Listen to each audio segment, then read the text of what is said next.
Borderlands 4 is off to a rip-roaring start in its first 2 weeks of release, and well, they ended up doing the AAA gaming thing. For as much as this headline says that Borderlands 4 sales passed 2.5 million since launch, it's not exactly true. Yes, indeed, ladies and gentlemen, they did the thing. Borderlands 4 has been a success so far for Gearbox and Take-Two Interactive, according to the latest data from Alinea Analytics. Okay, Borderlands 4 sales have seen over 2.5 million players. 2.5 million players. Yeah, so not exactly 2.5 million sales, huh? I have explored Cairo since its release on September 12th. Data first provided to GamesIndustry.biz. Not only has Borderlands 4 had over 2.5 million players since release, but it has done remarkably well on Steam. Has it really? Because we got the Steam numbers pulled up right here, and as you can see, well, I'll just go ahead and refresh this for posterity's sake. Oh shit, it has lost 200,000 players. Okay, now understand, no, I'm recording this on a Tuesday evening, not exactly peak gaming time, but even still, you take a look at what it's been over the past 24 hours, 137,000, not exactly great, but even on Sunday, I mean, you're dropping off just about 100,000 players. I mean, there's probably something to glean off of that, losing a third of your audience in a week.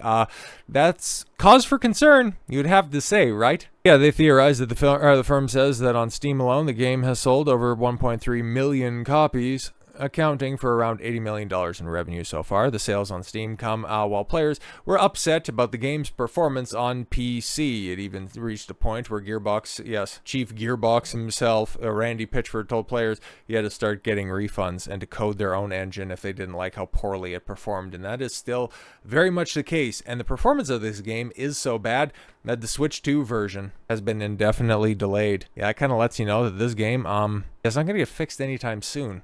Gearbox Software is delaying the Nintendo Switch version of Borderlands 4, which was set for release in just a couple of weeks' time and on October 3rd. Well, shit, next Friday, right? To give the game additional development and polish time, the studio will provide new release timing once we fully adjusted our plans, and all digital pre-orders will be canceled. Oh shit, not just delayed, not just given the option to go ahead and hold on to them if you're so inclined. No, they just got rid of them.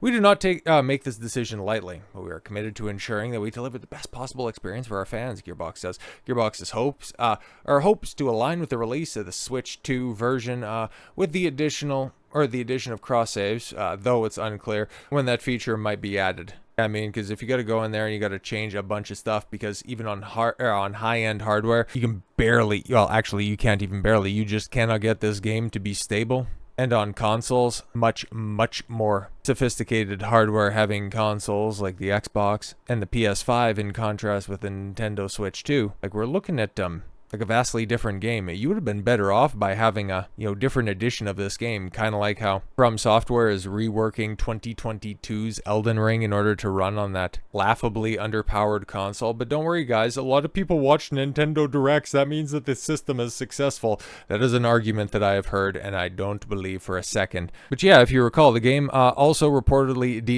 demoed poorly on the Nintendo Switch 2 at Gamescom and PAX West. So yeah, they kind of known that this has been a disaster for a while. And if it wasn't for the game itself, just being an overall disaster in general, because even as it sits right now, like the performance of the game, okay? The performance itself, just going back to the Steam reviews, it hasn't improved at all. It has been stuck right there at around, the low 60s since we've been talking about it. And now that they're patching things other than the performance, which Randy Pitchford said, oh, you guys should just go out there and fix it yourself if you're so concerned about our inability. Well, now they're focusing on buffs, not nerfs, opting to start with underperforming gear and skill first, rather than the infinite bleed god knife. Oh, fantastic. So you have busted weapons that are in your game that are designed to make it easy.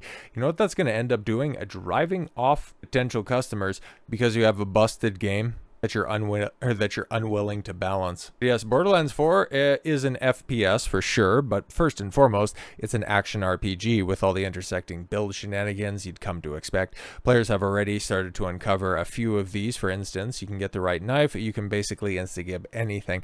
Throwing knives can have a penetrator augmentation rolled on them, which causes all damage to be critical damage for a few seconds.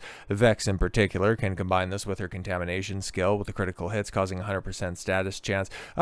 But stacked on top of her crits already being able to cause bleeds. You bleed somebody, your bleed is now critically hitting, causing more bleeds, which themselves cause more bleeds. And then, yeah, of course, that's just how it works in those types of games. With such an overpowered build on the table, you might think the Gearbox would be winding up to take a swing at the kneecaps with the Nerf bat, but you'd be wrong. Per creative director Graham Timmons on X, the studio will be going buffs first, nerfs later. Yeah, because buffs are easier to do. When we have to like balance and work on our game, it's like, that's difficult, man. Why are you asking us to do that? We've already done work on it. God. We've seen the discourse about builds that that use unintended interactions and or the knife. We're not going to act on those immediately. Instead, we're looking for our first rounds of buffs. Yes, because more numbers, bigger numbers make for more good game, right?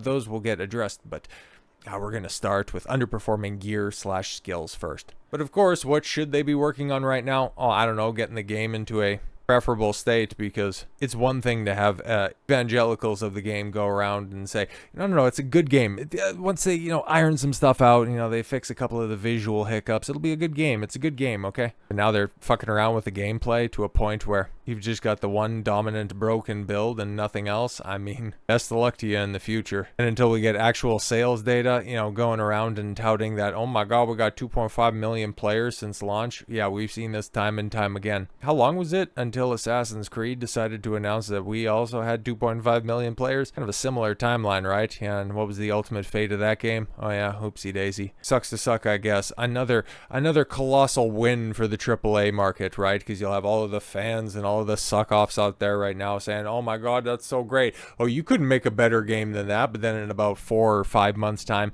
yeah, everybody will forget this game came out and it'll be resigned to the dustbin of history. This ain't my first rodeo. We've seen shit like this come around time and time again. And in the case of Randy Pitchford, couldn't happen to a nicer guy. So with all that said, thank you all very much for the gift of your time. I've been Don Coswell. I want you to follow your gut and get after it. Take care, everyone.